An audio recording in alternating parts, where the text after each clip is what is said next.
Good afternoon, YouTube viewers. As you can see, we're back at the 75-gallon high-tech tank, which I set up exactly 10 days ago. And I'm going to talk to you today about substrates, and I wanted to discuss why I use what I use. I've been in the hobby about 50 years. And I've been through the gamut of different and various types of substrates, and I've come to the conclusion after using the ADA soil that currently it's one of the best substrates around. Okay, previously I was using ADA, or not ADA, but Flourite, Seachem's Flourite, and I found it to be sufficient, and I did get a lot of plant growth, and I cannot say anything negative about it. It's a pretty good substrate. The only drawback to Flourite was the fact that it had sharp edges, and some fish would harm themselves, especially corridors, catfish, and some of the killifish that I've kept would actually scratch or tear some of their fins and so forth on the substrate. That was the only issue with it, and in addition to that, some of the plants, such as the glossostigma, would have a difficult time rooting in that medium because it was so coarse and heavy. The ADA soil is lighter, it more nutrient rich. It's a combination of organic compounds such as plants, and it uses a gravel, a type of pebble that they crush and combine with the organic compounds and other chemicals to form the ADA soil. It comes in two forms. Basically the powder, which is the granular size of sand, and also what I'm using, which is the regular Amazonia. There's three different varieties of this soil. There's the Malaya and the Africana, and they all have different nutrients geared towards the different plants that you can keep in your aquarium. So it depends on what you're going to keep. If you're going to keep a lot of cryptocornis, then you need the Malaya type soil, and it's redder. And so if you're going to use the Africana, and it goes for other different types of African plants. But I use the Amazonia for most of the plants I grow, and as you can tell, this is day 10 in the aquarium, and you can see that the plants are actually flourishing. I can't say that it's all due to the substrate. A lot of it has to do with the trilogy of the combination that you may use, that you need to use rather, to grow plants. That includes the correct amount of illumination, and I recommend at least 3 watts per gallon. And also the addition of CO2 as a supplement in the aquarium, since plants use CO2, and you're using the correct amount of light, which, as I stated, was a minimum of 3 watts per gallon, then you need the CO2, okay? But if you're not using 3 watts per gallon, or if you're using less than 2.5 watts per gallon, I wouldn't recommend the CO2 because you're simply wasting your time. You will not get adequate plant growth, or you won't realize the benefits of the addition of the CO2, and you'd simply be just adding CO2 to your tank, and since the plants aren't absorbing this CO2, this excess CO2, you run the risk of harming your fish. So make sure that you're using at least 2.5 watts per gallon of full spectrum illumination, and that when you do add CO2. One of the most important parts of the aquarium, and I've heard this over and over again, is the substrate. And after 50 years of keeping fish, I found that to be true. Using ADA soil did not come easy for me because I find the price is absolutely astronomical, but on the other hand, I set up my tanks. I don't like turning them down. I don't like for them to crash. And I found this to be one of the most stable environments for plants as well as fish. A lot of you guys use dirt. As I said, I've been in the hobby for a long time. We used to use dirt. We put it in clay pots and grew Amazon swords. We did a top layer of gravel and put the organic soil underneath, and it worked out pretty well. But once again, if you're using it as the sole layer in your aquarium, I don't think it's stable enough to do that, and I don't think in the long run, it'll provide a stable enough environment to sustain your aquarium, and you will have problems.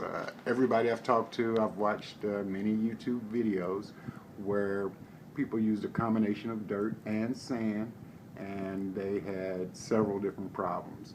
And what prompted me to write this, or to do this video on substrates, I had a eBay customer email me regarding a plant that she had purchased from me, and she informed me that the plant was deteriorating.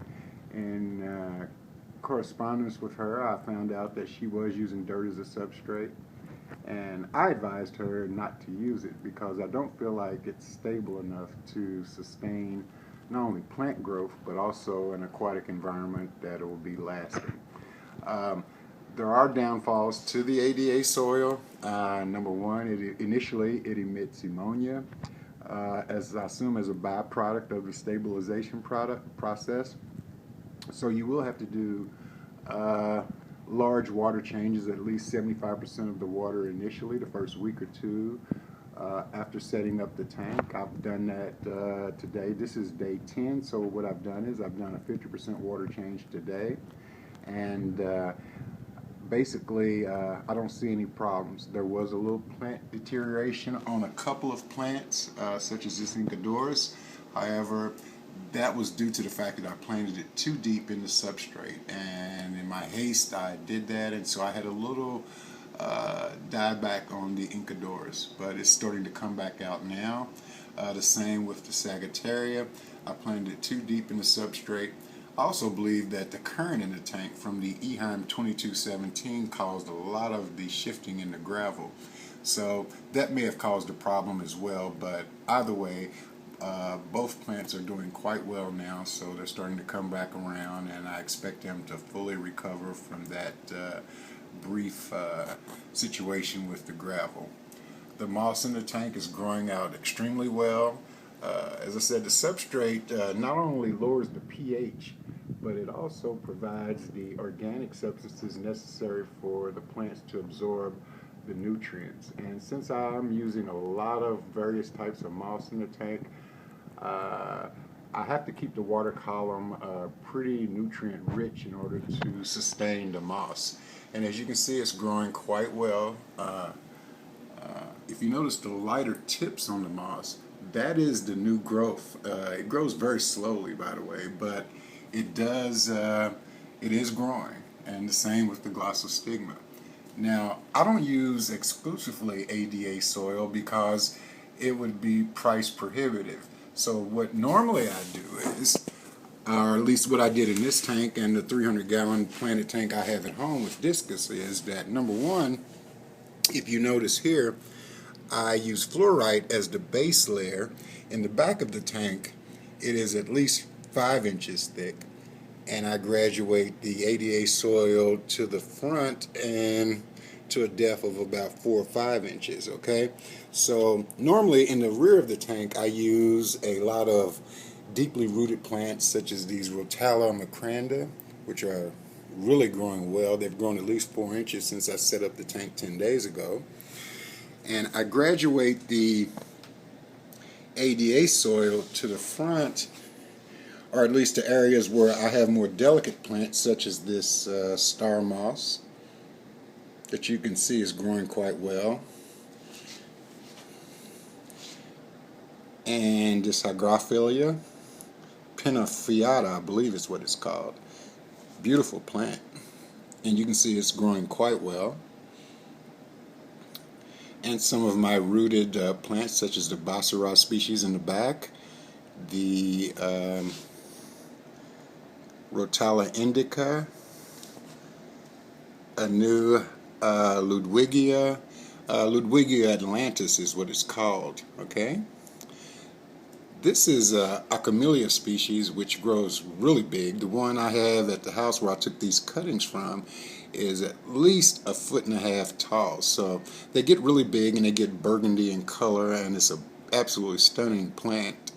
Of course, Ludwigia repens, and this is Ludwigia glandulosa, and it gets scarlet red once it gets a little bit bigger, and it makes an outstanding plant.